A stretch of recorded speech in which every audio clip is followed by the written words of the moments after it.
If someone were experiencing the grasslands here for the first time, I would want them to notice its raw nature, that it's unpreserved. I would want them to feel a connection to humanity that came before them and were here before them. I would want them to understand that this land supported both humans and animals long before we were here, and it's still here. So I think continuity would be another thing that I would hope that they could understand, because when you look right across the valley to the Rocky Mountains, there's continuity there too. And I would love to have someone understand that there is that connection. Just because it's on one side of the valley and it's open space doesn't make it less important than the Rocky Mountains that are so in your face. So again, it is more about looking at what's subtle and appreciating it, and not just looking at what is obvious and evident. Forest bathing is a Japanese tradition, and I'm sorry that the Japanese word escapes me, but I can give it to you later. But the tradition is as you go into an area of nature and you take in the environment, whether it's the smells, the sounds, your feet walking, and you let everything else go that has happened in the day, in the week. And it's a similar kind of meditation as yoga, but it is more connecting directly with nature. So absolutely, you can forest bathe here. And anytime you're in, you can technically do it anytime you're in a row of trees, aspen trees, for heaven's sakes, oh my gosh, listening to the quaking, looking at the colors. You're just connecting with nature in a very just soft way, and letting your body maybe refresh, letting your mind go, and just letting any worries escape you.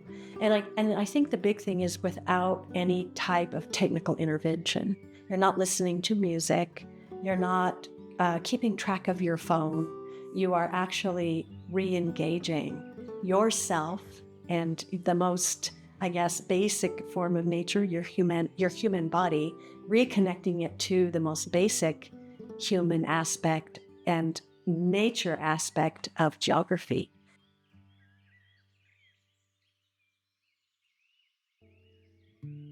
So what I've learned from nature, even as a small child, and then as those levels have changed, is that how truly small I am and how my problems are not significant in the big picture. And an example I can give of that is the stars. There have been times when I've been alone, very, very lonely. Times when separated with my second husband, he's been working and I've been in a different place. And when I feel that separation, then I go at night and I look up at the stars and I don't feel alone. I do feel small, but I feel that my smallness doesn't matter because there is such an expanse out there. And what I'm seeing may not necessarily exist because what we know about the travel of light, but I can still see it. So I know that even if I'm not with my family, my mother, people that are gone from me, we're still connected.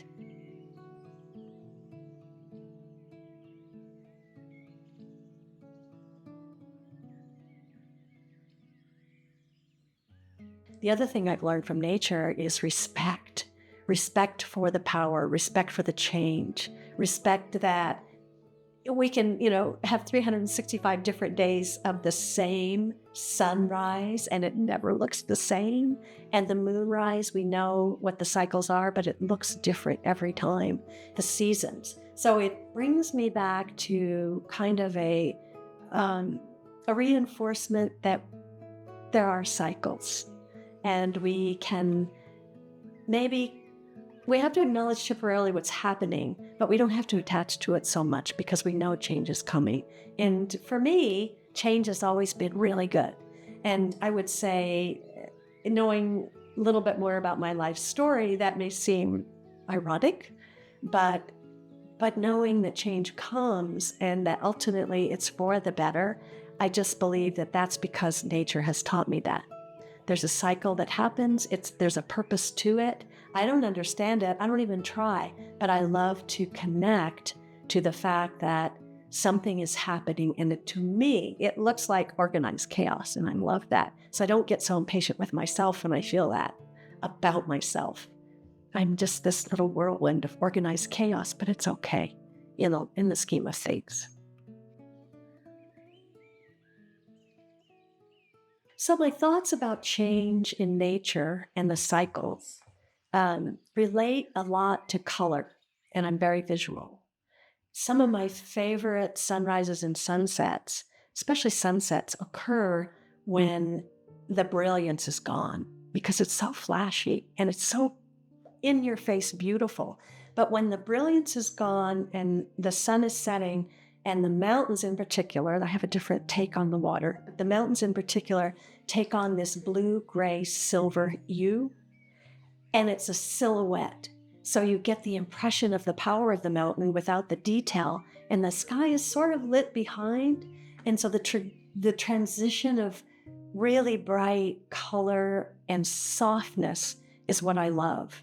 And so the same thing happens in spring and fall and summer and winter. Each piece has its color for me. And when things are subdued, there's a quietness that happens, and the animals see it. They hibernate or they sleep more, and I want to sleep more too. But I don't personally resent it. I find every phase is so beautiful. The desert, when you see it and you think, oh, I grew up in a really green area in the south. There's so many flowers and there's so many green leaves. It's beautiful. It's fragrant. But when you go to the desert, the starkness, and I guess, for me, there's a lot about the comparison of the intensity of color, the flatness of the land. You can almost see the curvature. I think there's other things to look at, and every piece in my perception is beautiful and wouldn't exist without the moment before or the moment after. And we can translate the moment, depending on perspective, into seconds, seasons, years, minuscule time frames, or the expanse of the universe. How do we define it as ugly? And some things are scarier, like, insects maybe. But there is beauty there because it is created. Has a life. It has some purpose that I may or may not understand, but I can appreciate that it's existing. It created something in itself and, contributes. That's beautiful. And so I'm wondering if there's such an entitlement to our nature, that what does respect look like? And how do we manage it in order to preserve it? We want people to see it and appreciate it and enjoy it. But what does it look like when the population is really expansive? And how do we protect and yet have it be a part of people